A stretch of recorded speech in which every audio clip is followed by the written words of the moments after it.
कि महाराज लड़का और लड़की इंची टेप लेकर के जाते हैं विवाह के लिए। हाँ कि मैं 5 फुट 5 इंच हूँ तो 5 फुट 4 इंच नहीं चलेगी, मेरे बराबर ही होनी चाहिए है? पहले तो विवाह जब तय हुआ करता था, पहले क्या अभी भी है ऐसा नहीं है, लेकिन अब गड़बड़ियां शुरू हो गई। जब विवाह की बात होती थी ना तो बेटा बेटी वहां से उठ करके चले जाते, और तो अब तो महाराज बिटिया लेकर के आएगी, बोले पिताजी ये तुम्हारे दामाद है। हाँ। और बेटा लेकर के आएगा, बोले माँ देखो बहू लाया तेरे लिए। हाँ। शर्माते शर्माते करदम जी ने कहा प्रभु जब आप कह दिए हो तो कर लेंगे। बोले ठीक है, आज से कुछ दिन बाद में तुम्हारे पास में स्वयंभू मनु अपनी पत्नी के साथ अपनी पुत्री को लेकर के आएंगे और तुमसे यही विवाह कर देंगे। भगवान ने जाकर के आदेश दिया और मनु अपनी पुत्री को लेकर के अपनी पत्नी सहित आ गया।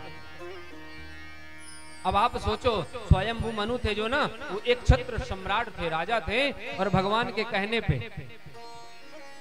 उन्होंने सोचा ही नहीं कि मेरी पुत्री कहां जा रही है, किसके पास में ब्याह कर दिया, जंगल में तपस्या करने वाले एक संत के साथ में ब्याह कर, और आए महाराज छोड़ करके और गंधर्व विधि से विवाह किए और चले गए।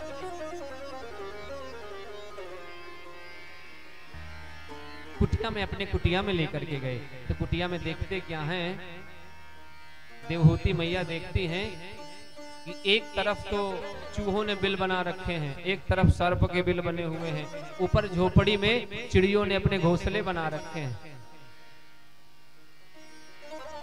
पत्नी पूछती है उनकी देवहूति कि प्रभु आप कहाँ रहते हो इस कुटिया में? करदम जी ने कहा देखो वो कोने में 1.5 फीट का जो आसन पड़ा हुआ है ना, वो मेरा ही है, मैं उसी आसन पे ही रहता हूं बस। करदम जी की तपस्या के प्रभाव से वहां के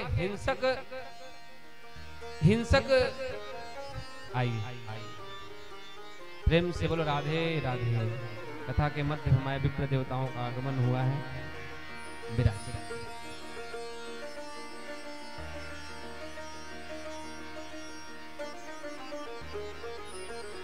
आप कहाँ रहते हो? बोले वो 1.5 फीट का जो आसन है ना, 1.5 बाई 1.5 का, मैं उसी पे ही बैठता हूँ बस। माता देवहूति की आंखों में आंसू आ गए कि इतने त्यागी हमारे पुरुष हैं, हमारे पति हैं।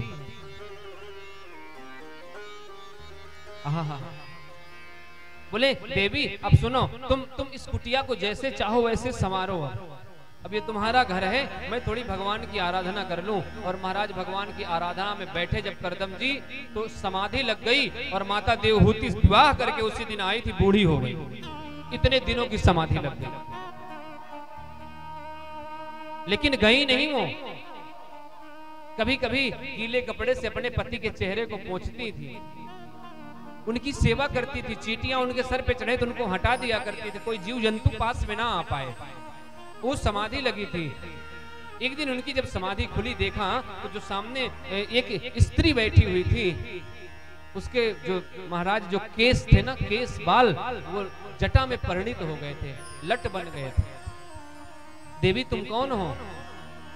देवहूति मैया रोने लगी और कहती प्रभु याद करो कि आज से कुछ वर्ष पहले मनु महाराज अपनी पुत्री का विवाह करके आपके साथ में गए थे, मैं वही हूँ। अरे देवी तुमने हमको जगाया क्यों नहीं समाधि से?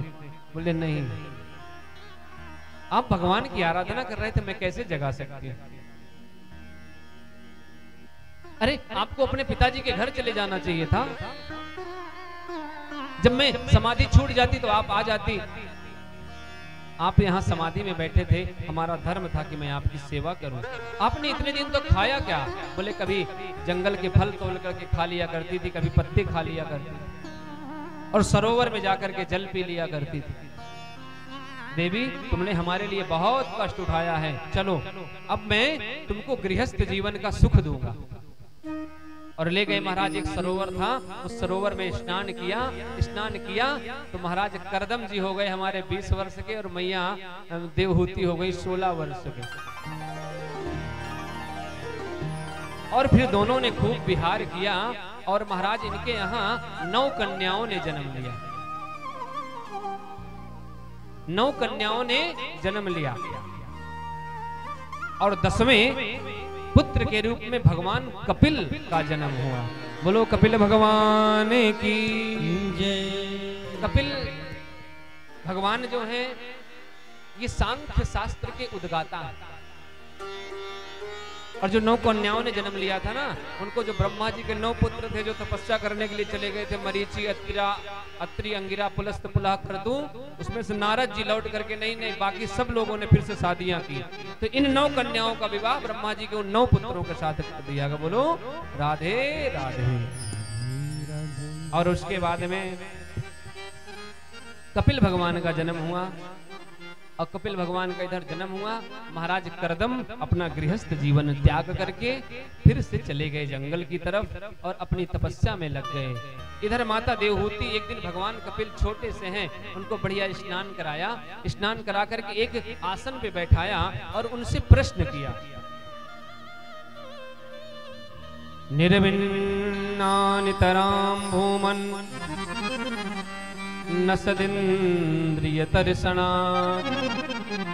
येन सम्भाव्यमानेन प्रपन्नान्धं तमः प्रभो। मोक्ष प्राप्ति के वर्णन का प्रश्न किया। अष्टांग योग की विधि का वर्णन, यम, नियम, प्राणायाम, प्रत्याहार, धारणा, ध्यान और समाधि, इन 8 योगों का दर्शन किया, वर्णन किया। मैया देवहूति प्रश्न पूछते हैं कि प्रभु इंद्रियों को वश में कैसे करें। आप बड़े ध्यान से सुनना।